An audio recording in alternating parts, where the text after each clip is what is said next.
the little prince discovered that his stepmother had a mouse's tail. At that moment, his stepmother spat out a cloud of green mist. The little prince tried to resist, but his body began to shrink.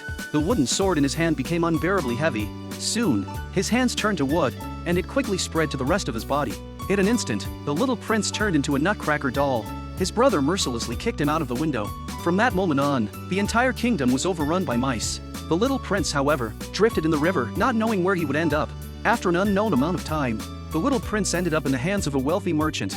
The merchant used Mary's father's enormous debt to force her to marry him. The merchant gave the little prince to Mary as a token of their agreement. But when Mary returned to her room, she casually threw the little prince on the floor.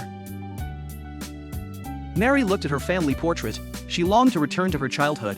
Suddenly, a shooting star flew swiftly toward her. She was immediately surrounded by a golden light. When Mary opened her eyes, she found herself transformed into a tiny person.